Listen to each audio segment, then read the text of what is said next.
भारद्वाज जी ਅੱਜ ਦੇ ਯੁੱਗ ਦੇ ਵਿੱਚ ਜਿੱਥੇ ਕਿ ਸਾਇੰਸ ਤਕਨੀਕ ਟੈਕਨੀਕਲ ਜਿਹਨੂੰ ਆਪਾਂ ਕਹਿੰਦੇ ਆ ਬਹੁਤ ਜ਼ਿਆਦਾ ਬਦਲਾਅ ਹੋਇਆ ਹੈ ਪਰ ਫਿਰ ਵੀ ਇੰਨਾ ਵੱਡਾ ਤੁਹਾਡੇ ਤੇ ਬਲੇਸਿੰਗਸ ਹੋਈਆਂ ਕੀ ਫੀਲ ਕਰ रहे हो? पहले तो वाहेगुरु जी का खालसा वाहेगुरु जी की फतेह। मैं ये फील कर रहा हूँ कि ईश्वर तो है कहीं पर, क्योंकि मैं पहले नहीं मानता था और मैं पक्का नास्तिक था, लेकिन कुछ ऐसी शख्सियत मेरी जिंदगी से जुड़ गई जो रूबरू ना होकर भी रूबरू रहती हैं। और ऐसी एक शख्सियत हमारे पंथ रत्न ज्ञानी संत मस्कीन जी हैं, जिनके प्रवचन हम ईसीटी पंजाबी चैनल पर पेशेंट थे तब भी लेटे लेटे सुना करते थे।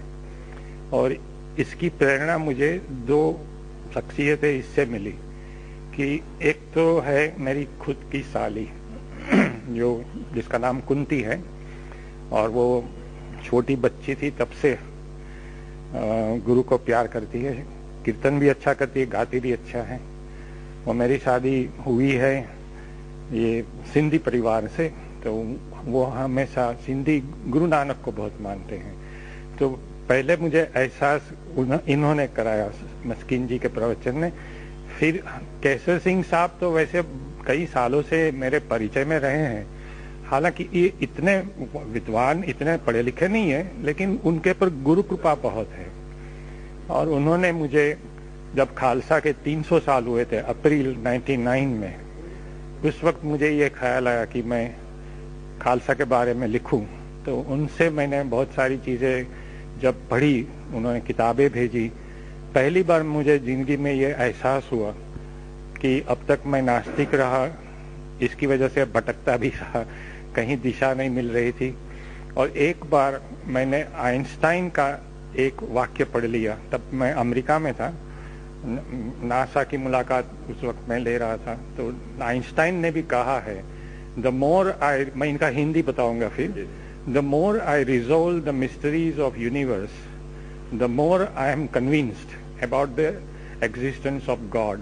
यानी कि जैसे जैसे मैं इस ब्रह्मांड के रहस्यों को उजागर करता जाता हूँ, मेरा विश्वास ईश्वर में दृढ़ होता जाता है। और उन्होंने ये भी लिखा है कि विज्ञान की सीमाएं तो बहुत सीमित हैं। मैं भी ये वाक्य से बहुत ही प्रेरित हुआ और धीरे धीरे पढ़ने तो लगा, लेकिन भीतर से ऐसी श्रद्धा दृढ़ नहीं हो पा रही थी। लेकिन बाद में जब कैंसर हुआ, सब दवाइयाँ काम नहीं कर रही थी, तो मस्कीन जी के प्रवचन रोज सुबह उठकर यही मेरी दिनचर्या रहती कि मैं 8 बजे, सोनी टीवी में तो टाइमर होता है, अपने आप टीवी खुल जाता है, तो फिर मैं उसको रिकॉर्ड कर लेता था। क्योंकि मेरी एक समस्या, पंजाबी लैंग्वेज समझ तो लेता हूँ, वो जबान खुलती नहीं है बोलने में। तो मैंने ये एहसास किया कि जबकि दवाइयाँ फेल हुई और मस्कीन जी की पता नहीं, उनकी वैसे तो सब्सटेंस भी है आवाज़ में, प्रवचन में सब्सटेंस होता है, लेकिन आवाज़ में कुछ ऐसी मैजिक भी है जो अपने को पकड़ के रखती है। ये एक पता नहीं, बहुत इनकी आवाज़ से मुझे प्यार हो गया। और तब से एक आदत ये हो गई कि मस्कीन जी के प्रवचन में रिकॉर्ड करूं, बाद में बार बार सुनता जाऊं। इसी वजह से मैं बार बार मस्कीन जी के प्रवचन के कोट कर सकता हूं। और ये इनके ही प्रवचन रात के 2 बजे उठकर मैं फिर से सुनता हूँ। अगर मैं मिस कर गया, सुबह में दवाइयाँ देते उठ नहीं पाता, ऐसा कभी हो सकता था, तो रात के 2 बजे वही प्रवचन हमको टीवी पर देखने को मिलते थे। शायद वो फॉरेन कंट्रीज के लिए हो, लेकिन मेरे टीवी पर मिलते थे। तो जबकि अब तो कैंसर ठीक हो गया है, और मैं अंदर से ये मानता हूँ कि शायद गुरु ने ये सोचा हो कि वासु भारद्वाज एक अच्छी रूह है पिछले जन्म की, लेकिन साइंस की दुनिया में भटक गई है, तो उसको ठिकाने लाने के लिए पहले उनको कैंसर दिया जाए, बाद में वो नास्तिक से आस्तिक बने, इसलिए कैंसर वापस लिया जाए। और मैंने जब वो वापस लेंगे, ऐसी श्रद्धा से ही हम गए थे, क्योंकि डूबते को तिनके का सहारा होता है। और जब मौत नजीक आती है तो नारायण सिमरन में आते हैं तो विश्वास तो वैसे ही बनना ही था। भीतर से आवाज़ उठने लगी कि मुझे जाना है हरमंदर साहब। तो मेरी साली ने, पंथ रतन ज्ञानी संत मस्किन जी के प्रवचनों ने बहुत मुझे प्रेरित किया। शायद उनको तो ये पता भी ना हो, लेकिन मस्किन जी को मैं ज़्यादा क्रेडिट इसलिए देता हूँ कि किसी को पीठ पर हाथ रखकर कहना आगे बढ़ो आगे बढ़ो, लेकिन उनके पास और कुछ कहने की चीज़ नहीं है। लेकिन मस्किन जी के पास कहने की, सुनने की, समझने की और रूह से उसको एहसास करने की बहुत सारी चीज़ें इनके पास है। तो इन्होंने जब मुझे प्रेरित किया, हालांकि हम मिले नहीं थे उस वक्त, टीवी से ही एक प्यार का रिश्ता जुड़ जाता था, और प्यार तो अपने आप में ही एक रिश्ता ही होता है, उसको कोई लेबल की जरूरत नहीं है। तो मस्किन जी के प्रति मुझे बहुत ही प्यार, आदर और एक प्रकार का जिसको पूज्य भाव कहते हैं, रेवरेंस, फीलिंग ऑफ डिवोशन, मैं यही मानता रहा कि ये पूरे मानव जात की सौभाग्य है कि मस्किन जी जैसे संत हमारे बीच में हैं। और इन्होंने तो 45 साल से यही सेवा की है, तो इनके प्रवचन में बहुत प्यार से ध्यान नाल सुनता हूँ। भारद्वाज जी, एक मिरेकल है इसको मिरेकल मत कहिएगा, religious blessing we can say, religious blessing जिसको कहेंगे। आज का जो यंगस्टर्स है, क्योंकि वो कुछ हट रहे हैं पीछे धर्म से, हाँ जी, उनको क्या आप संदेश देना चाहेंगे अपनी तरफ से? देखो ऐसी बात है, पहले तो मैं पहली बात का खुलासा कर दूं, आप इसको मिरेकल इसलिए नहीं कहो क्योंकि ये वास्तव में ही गुरु कृपा है। गुरु कृपा एक बार हो जाती है तो हो जाती है। अभी सिखिज्म डिस्करेज इस मिरेकल्स एंड मैंने भी इसे मिरेकल नहीं माना कहीं। मेरे इट्स नॉट ए मिरेकल। तो देखो कोई जादूगर भी चमत्कार कर देता है, वो इल्यूजन होती है, वो उसमें सच्चाई तो नहीं होती ना। उसके शोज होते हैं, जादू के खेल होते हैं, 3 बजे का शो होता है, 6 बजे का शो होता है। लेकिन जब गुरु ऐसी रोशनी, वैसे श्री गुरु ग्रंथ साहिब जी अपने आप में ही प्रकाश है, हम उनको प्रकाश ही कहते हैं, प्यार नाल, आदर नाल इसे प्रकाश कहते हैं। मेरे घर में भी अब तो है, और हम उनकी सेवा करते हैं रोज, जैसे वो जो लिविंग गुरु है। क्योंकि सुप्रीम कोर्ट ने भी 1996 में शायद जजमेंट दिया है कि considering the feelings end of reverence and dedication and the sentimental importance that Sri Guru Granth Sahib Ji has for Sikhs and even non-Sikhs. Hereby this Supreme Court of India today solemnly declares that this Sri Guru Granth Sahib Ji will henceforth be considered, worshipped, revered and will always be respected as a living Guru. I am quoting from the judgment from my memory. मैंने इसका study किया है ताकि मैं दूसरों को भी समझा सकूं। तो ये जो प्रेरणा मुझे मिली है, मैं तो मानता हूँ कि ये चमत्कार नहीं है। अभी मैं समझो, अभी वहीं केबिन है अकाल तख्त के पास जो केबिन लगी, वहीं तो ये कौतुक हुआ था, कई लोगों ने देखा है, तस्वीरें हैं, नेगेटिव्स हैं। और मैं गुरु के पास अभी फिर से बैठ जाऊँ कि भाई चलो, कई मेरे दोस्तों ने वो रोशनी देखी नहीं है, तुसी जल्दी फिर से दिखाओ। तो this is not A film show. और मैं खुद भीतर से ये मानता हूँ, ये मेरी अब अपनी श्रद्धा है कि जब हम अरदास करते हैं तो उसमें अपने पूरे मेडिटेटिव पावर्स को लगाना पड़ता है। अगर physically you are present and mentally absent, then you can not communicate. ये मेरा, मैं कमेंट किसी के बारे में कोई comment, this is my personal experience. So because I have worked in the world fields of science, technology, and I am greatly interested in spiritual powers like psychokinesis, thought migration, telepathy, and such things do interest me. So I am able to summon all the latent, hidden, unexplored and unharnessed energies of our 5 senses. तो ये 5 sense अपनी जो इंद्रियां हैं, इससे गुरु के, by the grace of गुरु, आप visible universe को फील करते हैं, महसूस करते हैं, उसको उपभोग करते हैं, उसको एंजॉय करते हैं आंखों से, स्पर्श से। तो ये आप जब इसको एंजॉय करते हैं तो ये गुरु का आशीर्वाद से ही मुमकिन बनता है। तो इसकी जो एनर्जी है, उसकी जो ऊर्जा है, उसको आपको एकत्रित करनी पड़ती है। वो मेंटल कंसंट्रेशन से होता है। जैसे आप एक मैग्नीफाइंग ग्लास है जिसको कॉन्वेक्स लेंस कहते हैं, आप सूरज के प्रकाश में ले जाओ, फिर उसको आप केंद्रित करो एक कागज के टुकड़े पर, लकड़ी के टुकड़े पर, और पूरे rays will be concentrated and it will fall in one spot, और ये लकड़ा भी जलने लगेगा.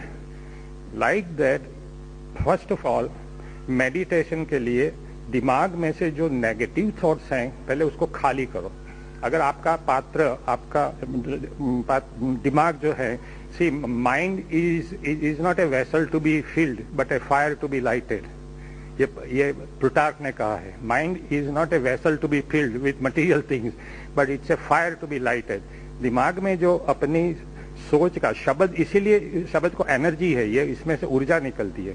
तो पहले नेगेटिव थॉट्स दिमाग से खाली करो, फिर पॉजिटिव थॉट्स आपके दिमाग में आएंगे, कंस्ट्रक्टिव, जिसके इरादे, जिससे आपकी सेहत पर उसका असर होता है. ज्ञानी मस्किन जी ने अपने एक प्रवचन में भी ऐसी बातें कही, इसी तरह की बातें कही है.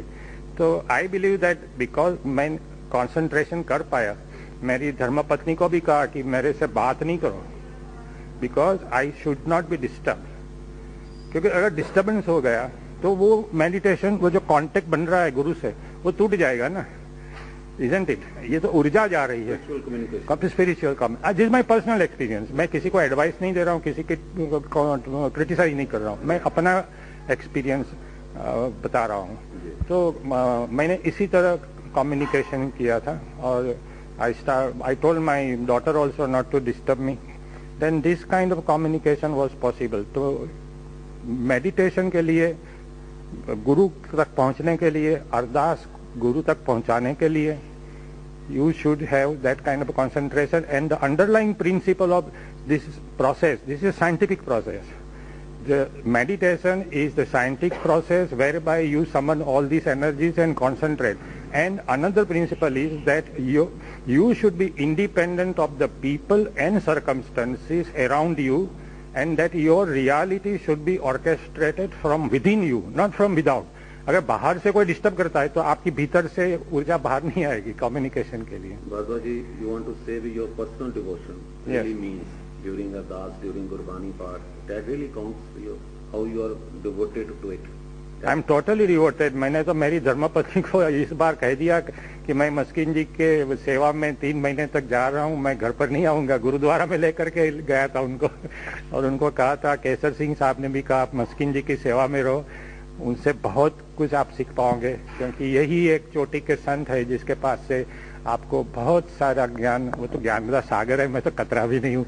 आजकल तो कतरे भी समंदर की तरह बात करते हैं लेकिन मैं तो बहुत छोटा आदमी हूँ. मैं तो हमेशा प्रवचन में भी कहता हूँ कि आप मेरी वाणी से अगर आपको इंस्पिरेशन मिलता है तो आप इंस्पिरेशन लेकर फिर वासु भारद्वाज को आप भूल जाओ, मुझे याद नहीं रखो, फिर आप नहीं, यू रिमेन इन द, आप गुरु की सेवा में रहो, गुरु ग्रंथ साहिब जी की सेवा में रहो. तो जर्मनी से कुछ टीम आई थी, उनको भी मैंने यही सलाह दी थी कि आप अगर डॉक्यूमेंट्री बनाने जा रहे हैं, मेरी 2 शर्त थी. पहली शर्त ये थी कि वो जो डॉक्यूमेंट्री वो मूल मंत्र से स्टार्ट हो, और उसका यूरोपियन वर्जन है, तो वहाँ एक जर्मन लड़की है, जोसेफिन फित्सु कौर, ऐसा लिखती है, she is converted to Sikhism.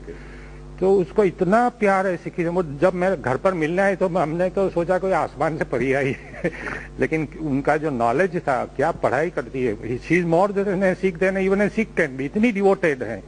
तो एक शर्त ये रखी थी. दूसरी शर्त मैंने ये रखी कि आप Vasu Bhardwaj should not be projected as larger than life and greater than guru, कि हमने कुछ चमत्कार कर दिया. मैंने तो, हम तो भिखारी थे, हम तो अपनी जिंदगी की भीख मांगने गए थे, हमने कोई बड़ा काम नहीं किया. हर कहानी में एक हीरो है और एक विलन है. ये मेरी आप बीती की कहानी में विलन कैंसर है, लेकिन हीरो का सम्मान तो आपको श्री गुरु ग्रंथ साहिब को देना है. मैं तो बिल्कुल छोटा, फिर वासु भारद्वाज को आप भूल जाओ और श्री गुरु ग्रंथ साहिब की सेवा में रहो, संतों की सेवा में रहो, क्योंकि संतों से ही आप सीखोगे कुछ. बिन गुरु ज्ञान कहाँ से पाऊँ, ये वास्तव में इसीलिए तो कहा गया है. और संतों के बारे में जो एक पंक्ति मुझे बहुत अच्छी लगती है, संत शरण जो जन परे सो जन उदरनहार, संत की निंदा नानका बहोर बहोर अवतार. तो आप अगर ध्यान से रिस्पेक्टफुली अगर आप ग्रंथ साहिब का करीब जाना चाहते हैं तो एक संतों के हाथ पकड़ो, गुरु के हाथ पकड़ो, वो जो कहते हैं उसको ध्यान डाल सुनो. मेडिटेशन तो विद्यार्थियों को पढ़ाई के लिए भी चाहिए, हर काम में मेडिटेशन चाहिए. पायलट हवाई जहाज उड़ा रहा है, उसको भी मेडिटेशन, वो ध्यान नहीं रखेगा तो हवाई जहाज गिर जाएगा. So everywhere meditation is part of our all intellectual or spiritual activity. In my case, my meditation was devoted to Shri Guru Granth Sahib जी। वैसे मैं नास्तिक भले रहा, लेकिन जब मैंने तैयारी कर ली तो हमने मरने की भी तैयारी की थी, क्योंकि गुरु ग्रंथ साहिब में भी एक अच्छी बात लिखी है कि पहले मरण कबूल कर जीवन की छड़ आस, होए सबन की रेणु का तो आओ हमारे पास। यानी कि कहते हैं कि पहले मरना कबूल करो, जीवन की आस छोड़ दो और सबकी चरण धूल बनकर अर्थात अहम यानी होमे को छोड़ दो, तभी आप गुरु तक पहुंच पाओगे ना। तो एक तो इससे फायदा ये होता है, एक तो आप 5 विकार से मुक्ति होती है, होमे से मुक्ति होती है, ये मैंने खुद अनुभव किया। और my wife is very happy because I never lose my temper. अभी वो जोर से बोलती है तो भी हम शांत बैठे रहते हैं। ये गुरुबानी से सीखा हमने। हेलो,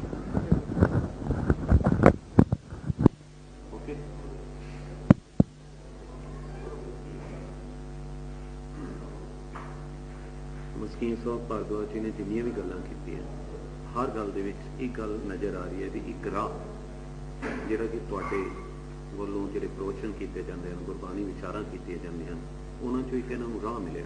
ਤੁਸੀਂ ਇਸ ਬਾਰੇ ਕੀ ਕਹੋ? दरअसल मैं जो विचार रखदा वो गुरबाणी दे ने, इस हिसाब नाल इन्हां नूं गुरबाणी तो ही रस्ता मिलिया, गुरु ग्रंथ साहिब तो ही रस्ता मिलिया।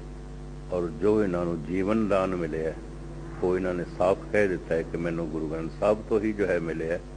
साडे बोलां तो इन्हां नूं लाभ होया कि गुरु ग्रंथ साहिब दे बोलां नाल जुड़ गए और इन्हां नूं जीवन दान प्राप्त होया। मनुख दियां कामनावां विचों सब तो प्रबल कामना है जीवन दी।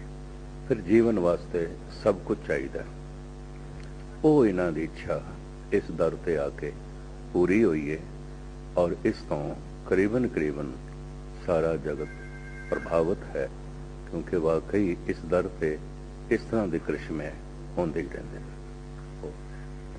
ਮਸੀਹ ਸਾਹਿਬ, ਤੁਸੀਂ ਪਿਛਲੇ ਕਾਫੀ ਸਾਲਾਂ ਤੋਂ ਜੁੜੇ ਇਸ ਦਰ ਤੇ ਹਰ ਸਾਲ ਆਉਂਦੇ ਹੋ ਪਤਾ ਕਰਨ ਲਈ, ਹਾਦਸਿਆਂ ਭਰਨ ਲਈ। ਕੀ ਪਿਛਲੇ ਸਮੇਂ 'ਚ ਵੀ ਇਹੋ ਜਿਹਾ ਕੋਈ ਤੁਹਾਨੂੰ ਯਾਦ ਹੋਵੇ, ਕੋਈ ਇਹੋ ਜਿਹਾ ਵਾਕਿਆ? हाँ, करनाल सेंट्रल जेल विच एक उम्र कैदी सी सरदार काला सिंह, उन्होंने उत्थे लखवा हो गया अधरंग। तो अधरंग नूं देख के उन्होंने सजा सारी बाकी माफ कर दी गई। 4 साल तो जेल दे सन, उन्होंने बाहर कढ़ दिता गया। 4 साल दे उन्होंने कुछ मुआवजा जो अंदर मजदूरी करते सन वो पैसे भी उन्होंने जेब विच पा दिते गए और पूछया गया थानू किथे पहुँचाइए, क्योंकि अधरंग सी। उसने मंग की थी मैनू फ्लाइंग मेल रेल दे बिठा दो, मैं अमृतसर जाना। अमृतसर आके कुली दे राही रक्शे च बैठे ने, 2 रक्शे वालियां ने उन्होंने दुख बंजनी बेर तक पहुँचाया।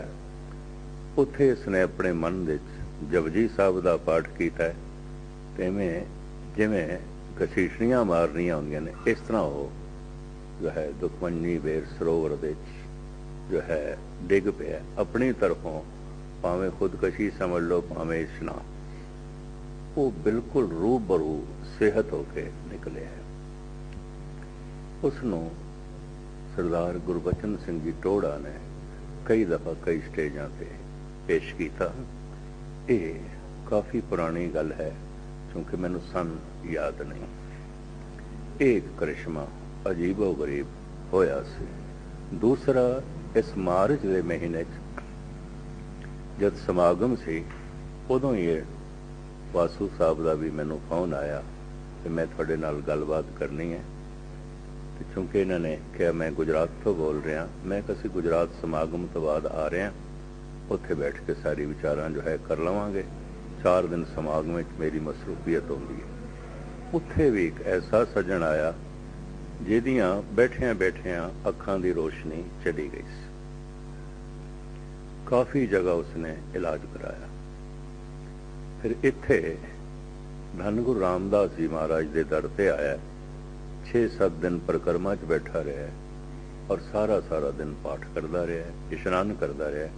उन्होंने इत्थों अखां मिल गई। इस तरह के 2 अजूबे कि हुणे ही देखण नूं मिले ने ਪ੍ਰਾਚੀਨ ਕਾਲ ਤੋਂ ਇਸ ਤਰ੍ਹਾਂ ਦੇ ਅਜੂਬੇ ਹਜ਼ਾਰਾਂ ਇੱਥੇ ਹੋ ਚੁੱਕੇ ਨੇ। ਗੁਰੂ ਰਾਮਦਾਸ ਜੀ ਮਹਾਰਾਜ ਦੀ ਬਖਸ਼ਿਸ਼ ਜੋ ਪਹਿਲੇ ਸੀ ਅੱਜ ਵੀ ਉਸੇ ਤਰ੍ਹਾਂ ਵੰਡੀ ਜਾ ਰਹੀ ਹੈ। ਸਿਰਫ ਪਾਤਰਤਾ ਸ਼ਰਧਾ ਹੋਣੀ ਚਾਹੀਦੀ ਹੈ, ਭਾਂਡਾ ਹੋਣਾ ਚਾਹੀਦਾ ਹੈ, ਇਹ ਵਸਤੂ ਪੈ ਜਾਂਦੀ ਕਿ ਅੱਜ ਦਾ ਜਿਹੜਾ ਨੌਜਵਾਨ ਹੈ ਜਾਂ ਅੱਜ ਦਾ ਤਕਨੀਕੀ ਯੁੱਗ ਕਹਿ ਲਈਏ ਜਿਹੜਾ ਵਾਦ ਵਿਵਾਦ 'ਚ ਪਿਆ ਜਾਂ ਹਟ ਰਿਹਾ ਧਰਮ ਤੋਂ, ਉਹਨਾਂ ਨੂੰ ਕੀ ਸੰਦੇਸ਼ ਦੇਣਾ ਚਾਹੁੰਦੇ? ਮੈਂ ਸਮਝਦਾ ਆਦਿ ਕਾਲ ਤੋਂ ਜਦੋਂ ਤੋਂ ਮਨੁੱਖਤਾ ਦਾ ਇਤਿਹਾਸ ਸ਼ੁਰੂ ਹੋਇਆ ਹੈ ਕੋਈ 100% ਸਾਰੇ ਧਾਰਮਿਕ ਨਹੀਂ ਰਹੇ। ਟਾਵੇਂ ਟਾਵੇਂ ਮਨੁੱਖ ਧਰਮ ਨੂੰ ਮੰਨਦੇ ਰਹੇ ਨੇ ਕਿਉਂਕਿ ਧਰਮ ਦੁਨੀਆ ਦਾ ਸਭ ਤੋਂ ਬਾਰੀਕ ਮਜ਼ਮੂਨ ਹੈ, ਬਾਰੀਕ ਸਬਜੈਕਟ ਹੈ। ਇਹਦੇ ਵਾਸਤੇ ਥੋੜਾ ਜਿਹਾ ਅੰਤਰਮੁਖੀ ਹੋਏ ਬਿਨਾਂ ਇਹਨੂੰ ਸਮਝਣਾ ਮੰਨਣਾ ਕਠਿਨ ਹੋ ਜਾਂਦਾ ਹੈ। ਆਮ ਲੋਕੀ ਕਿਉਂਕਿ ਬਾਹਰ ਮੁਖੀ ਹੁੰਦੇ ਨੇ ਉਹ ਤੇ ਪਹਿਲੇ ਵੀ ਪ੍ਰਭਾਵਿਤ ਨਹੀਂ ਸਨ, ਹੁਣ ਵੀ ਨਹੀਂ ਨੇ। ਐਸਾ ਨਹੀਂ ਹੈ ਕਿ ਅੱਜ ਬਹੁਤਾ ਅਧਰਮ ਹੈ। ਅਗਰ ਇਸ ਨੂੰ ਗੌਰ ਨਾਲ ਪਿੱਛੇ ਦੇਖਾਂਗੇ ਬਹੁ ਗਿਣਤੀ ਅਧਾਰਮਿਕ ਲੋਕਾਂ ਦੀ ਰਹੀ ਹੈ, ਧਾਰਮਿਕ ਲੋਕ ਤੇ ਟਾਵੇਂ ਟਾਵੇਂ। ਸੰਦੇਸ਼ ਤੁਸੀਂ ਆਪਣੇ ਵੱਲੋਂ ਕੋਈ ਵੀ ਕਿਵੇਂ ਜੋੜਿਆ ਜਾਵੇ? ਇਤਨਾ ਹੀ ਆਖਾਂਗਾ, ਜਦ ਮਨੁੱਖ ਸਾਰੇ ਪਾਸੇ ਤੋਂ ਨਿਰਾਸ਼ ਹੋ ਜਾਂਦਾ ਹੈ ਤਾਂ ਫਿਰ ਆਸਾ ਗੁਰੂ ਦੀ ਪਕੜਦਾ ਹੈ, ਪਰਮਾਤਮਾ ਦੀ ਪਕੜਦਾ ਹੈ। ਤਾਂ ਸਾਰੇ ਪਾਸੇ ਨਿਰਾਸ਼ ਹੋ ਕੇ ਇਹਦੇ 'ਚ ਕਾਫੀ ਸਮਾਂ ਲੱਗ ਜਾਂਦਾ ਹੈ, ਕਾਫੀ ਮਿਹਨਤ ਹੁੰਦੀ ਹੈ। ਸਾਰੇ ਪਾਸਿਆਂ ਤੋਂ ਨਿਰਾਸ਼ ਹੋ ਕੇ ਜੇ ਈਸ਼ਵਰ ਦਾ ਦਾਮਨ ਪਕੜਨਾ ਹੈ ਤਾਂ ਪਹਿਲੇ ਹੀ ਕਿਉਂ ਨਾ ਉਸ ਦਾ ਦਾਮਨ ਪਕੜਿਆ ਜਾਏ ਤਾਂ ਕਿ ਜ਼ਿੰਦਗੀ 'ਚ ਕਦੀ ਨਿਰਾਸ਼ਾ ਆਵੇਗੀ ਨਾ। में कौन कैंसर है, इसके अनेक प्रकार हैं। अभी ग्रेड 3 वाला जो कौन कैंसर है वो हमेशा फैटल रहता है। आदमी अब किसी डॉक्टर को खुद बोलोगे ना, पूछेगा वो भी कहेगा कि आदमी जिंदा नहीं रह सकता। और मेरे शरीर में 85% कैल्शियम खत्म हो गया। डायग्नोसिस जब हुआ तब अगस्त 2001 में हुआ। 2001 तब कितनी देर हो गई थी आपको ये? फिर बाद में आगे पार्ट का जब वो पड़ा उसके बाद जो फाइनल टेस्ट जो आपके चेकअप किया गया वो कितने दिनों बाद? इमीडिएटली कहाँ पे हुआ? सूरत गए, यहाँ से सूरत गया पार्ट करना। जब सूरत गए बोले यू कैन से मई के उसी महीने सेम मंथ। हाँ, 17 मई को हम दिल्ली गए। दिल्ली से हम फिर सूरत चले गए, बेटी को ताजमहल दिखाया। And it was 100% confirmed when the reports came back. कान तो खुल गया था, वो तो ठीक है। मुझे that was on the spot ना, ऑन द स्पॉट। जैसे ही सुखमनी साहब का पाठ शुरू हुआ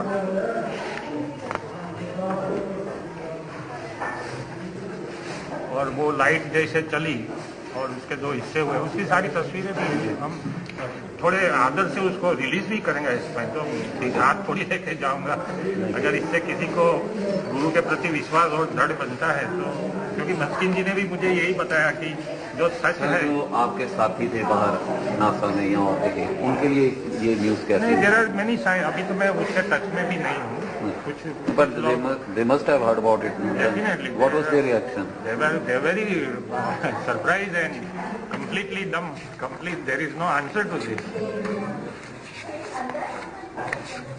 और अभी तो मेरे डॉक्टर ने भी लिख के दे दिया है जो मैंने पढ़कर सुनाया था। दिल्ली में बेदी फैमिली है, तो ये तो किसी इन्होंने स्पॉन्सर किया था, तो इसको देना नीति गुरु का होती भी रहती।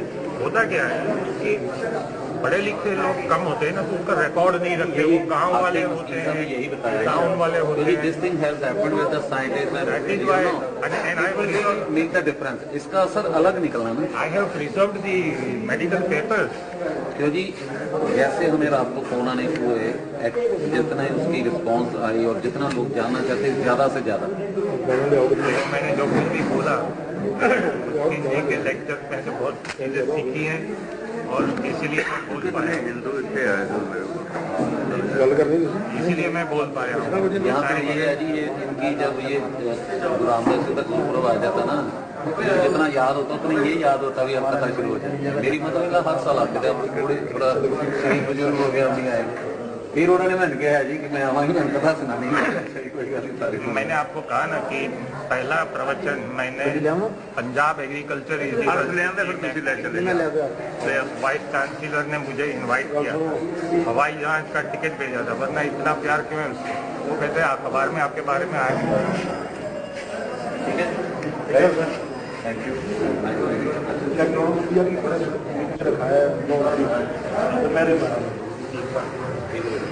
अच्छा जी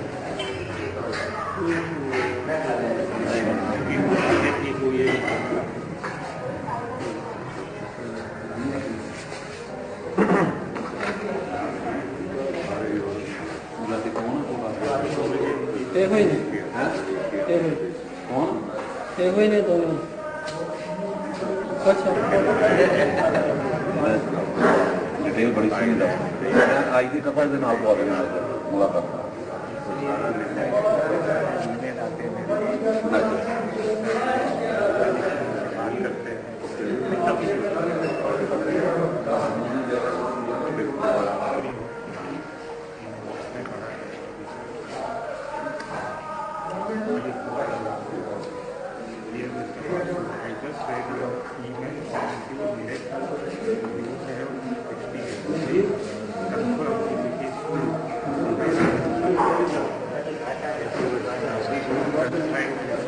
क्या बिना नहीं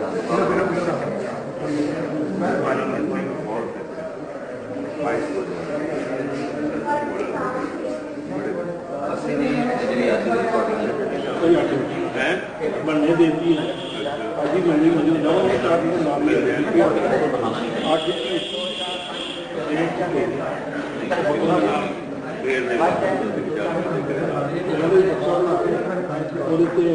फॉर्म डालना